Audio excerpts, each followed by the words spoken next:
your name on it. Just put your name on it. That's all I say. Be a man or woman. Put your name on it. Well, I'd like to hear about it, potheads. How the fuck you gonna know how to be great if you don't study greatness? Look at the game tape. Donuts. Oh, yeah. Hey, you're not a bad-looking man, Mr. Gals. But you are, Blanche. You are in that chair. There's something wrong with us. Something very, very wrong with us. Oh, hey, buddy. Oh, yeah.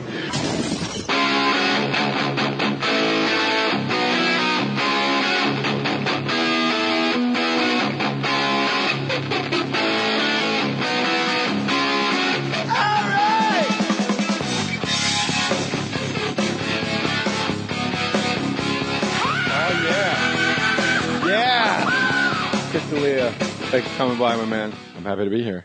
I hope this is like, we were just talking completely regular, and then when we got the point in from Andrew, the engineer, I'm like, Chris DElia, what are your thoughts on the moon, the earth, Whitney, the show Whitney going into its second season, my brother? That's right, yeah. That's the hump. That's the hump. That's what you said. You get past the second season. I've never done the second season of anything so far, so. Really, my wife doesn't remember anything she's ever worked on, and I remember almost the most exacting details of everything I ever worked on. Really? And we came to the conclusion, it's because I've never been on anything longer than a year and a half.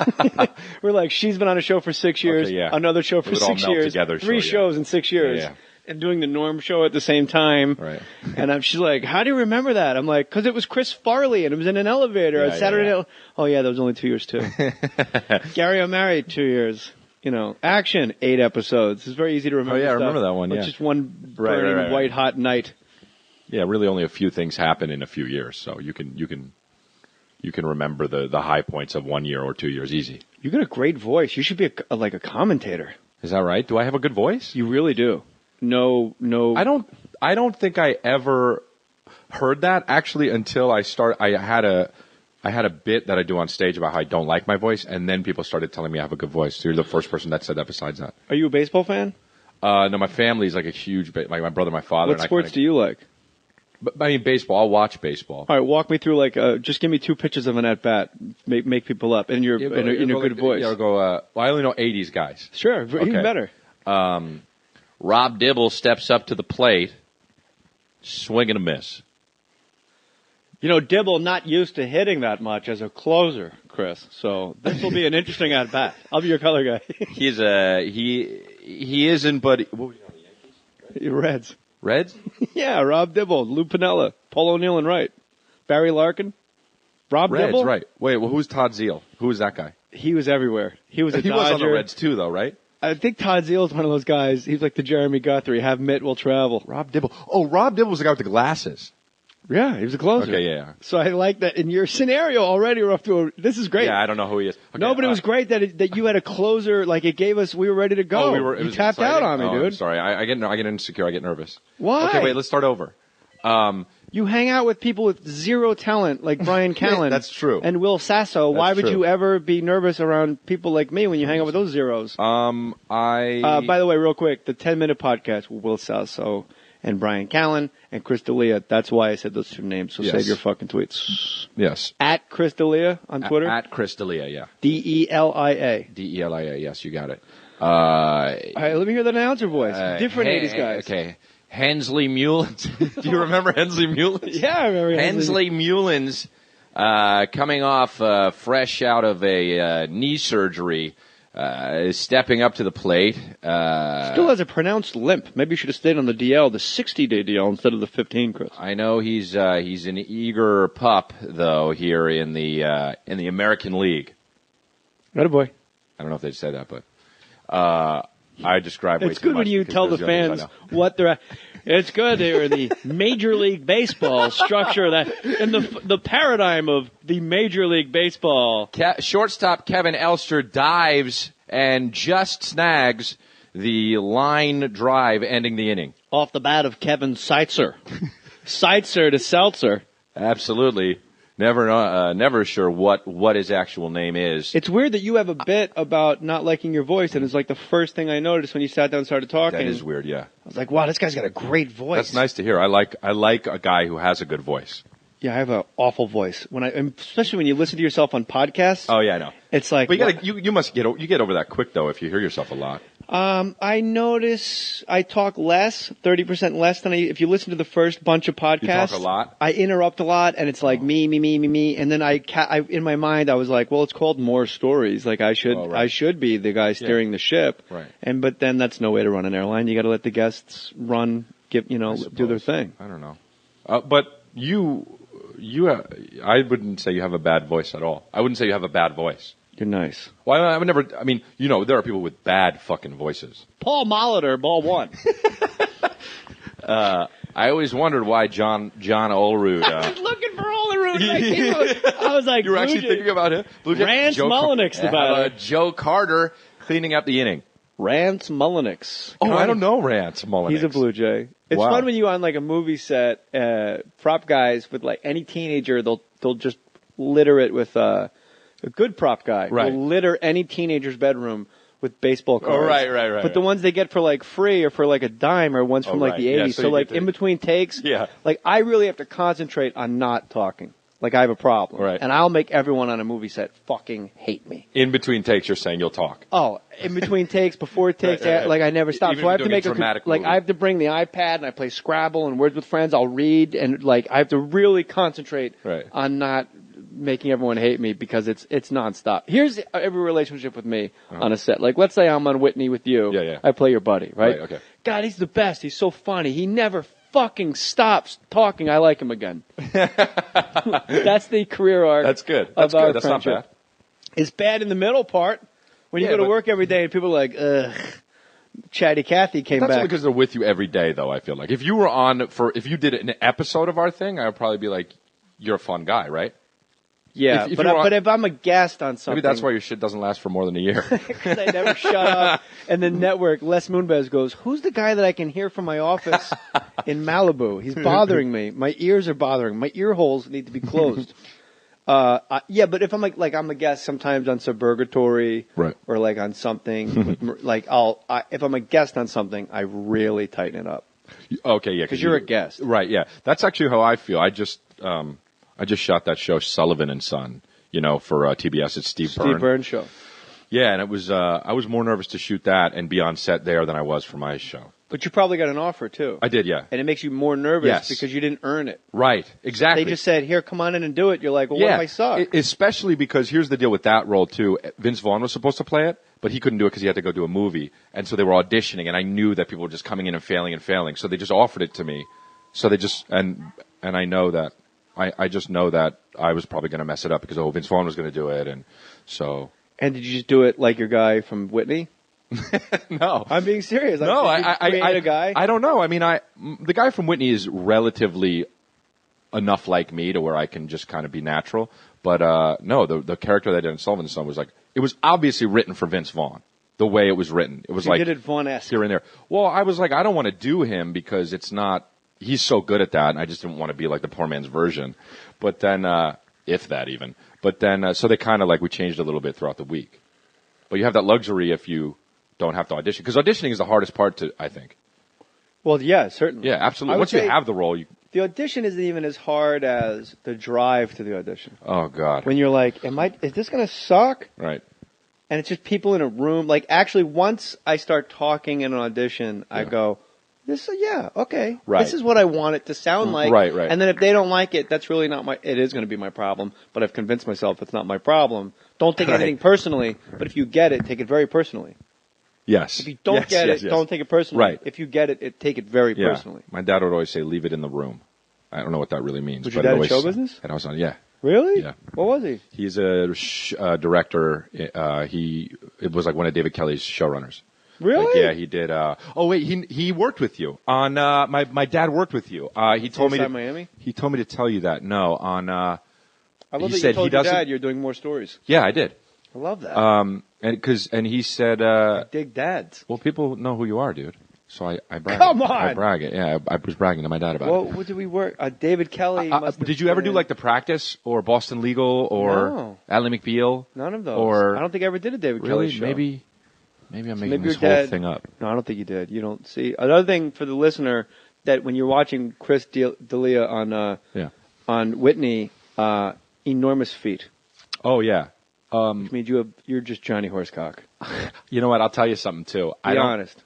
Be honest. You've been sitting like you have a horsecock. Like, right now, his ass is way back. I in the would seat, say, yeah. leaning forward, like he doesn't want to give it away. No, my dick's in my car. No, I have. Not in the glove box. I in have the back seat no. with a blanket over it. I have. The windows are cracked. I don't want it to die. I have It's funny too, and I never address this on Twitter because this guy tweets me all the time about my feet on Twitter, about how he wants to give me foot massages. That's awesome. Yeah. You should retweet that guy every time. I know, but you know what though, man? I get that's the kind of thing where it's like if I retweet that, who knows what that could become? Well, how do you know he's going to listen to this? And I know. Well, now that's what I'm saying. I'm exposing it now. You have an expose. What size shoe are you? 13. Yeah, it's pretty big. Yeah. Is it? Yeah, I'm 10. Yeah, 13 is big, yeah. You're a size 14 shoe? But you're much 14? No, you're not a 14. Jesus, I think there was a car accident outside the Fake Mustache Studios. Did you hear that? That guy heard 14 and then That guy pulled over for some dick. I hope he didn't crash into my car and ruin my dick. There are too many yeah, he just rear-ended your car. I gotta go check my dick. There's an EMS guy right now wheeling your dick into an ambulance. That's how big Chris DElia's dick is. So big. Hashtag. Yeah. We got a hashtag. Chris DElia's dick is so big. Hashtag. Hashtag Chris DElia's dick is so big. We want to know how big Chris DElia's dick. The EMS guys, it needs an extra seatbelt when it flies. It needs that extension. I have to pay extra for it on the airline. Listen, there's too many what ifs when you go to the post office. There's traffic, parking. What if it's closed? Plus it just sucks in there. Yeah. Take all the what ifs out. Stamps.com.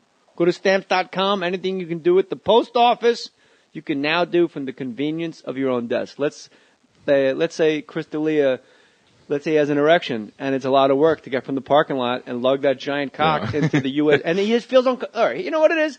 You feel uncomfortable dragging a cock that size into a federal building. Sure. It's federal. It's federal. It's not a state building. No. That's a federal building that's up and running, and there's wanted posters, and they're all looking at you. And then you walk in with your Johnny Horsecock and your size 22 shoe, and they're like, wow, I saw him lugging that thing in a dolly out of his car to get it back into his pants. What's he doing here at the post office?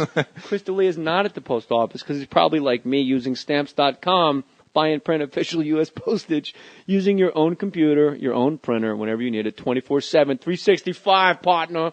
Yeah. Unlike the post office, Stamps.com never closes.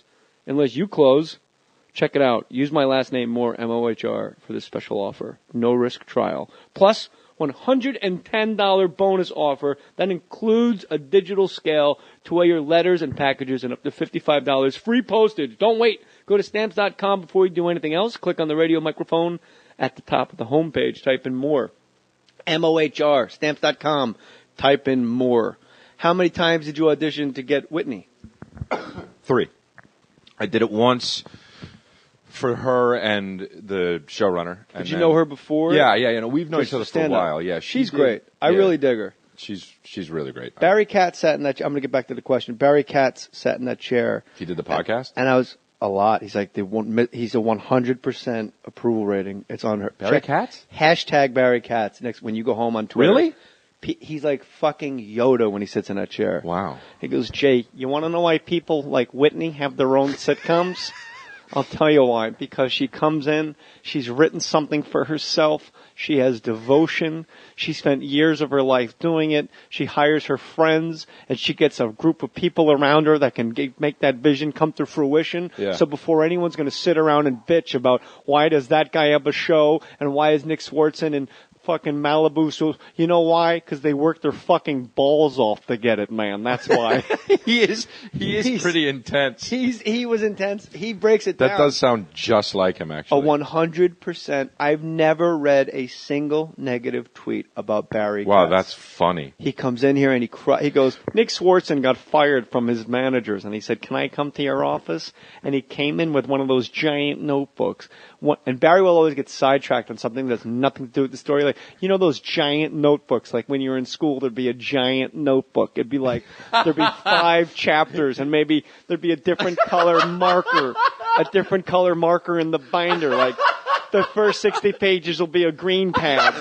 and the next 60 pages is a yellow tab, and you could slide mathematics, or you could put like social studies or civics. Right, I know It's a giant notebook, not the 60 pages, not the Right. 120 pages. The 5-star notebook. I know what you're talking about. Let me finish. Okay. A 5-star notebook that's so big you could actually put. So Nick Swartzen comes in with one of. Do you know those notebooks? It's a giant notebook, and you write like Van Halen on the back. And you try to, by the end of the school year, let's be honest, it looks like somebody did a Bukkake movie with a bunch of different magic markers, man. You know what I mean? So he comes in with a giant notebook. Handwritten in that notebook is Malibu's Most Wanted and Norm Show at the same time. Right. And she's like, how do you remember that? I'm like, because it was Chris Farley and it was in an elevator on Saturday night. Oh, yeah, that was only 2 years, too. Gary, I'm married 2 years. Action, 8 episodes. It's very easy to remember. Oh, yeah, I stuff. remember that one, It's yeah. just one burning white hot night. Yeah, really only a few things happen in a few years, so you can remember the high points of 1 year or 2 years easy. You got a great voice. You should be like a commentator. Is that right? Do I have a good voice? You really do. No. I don't.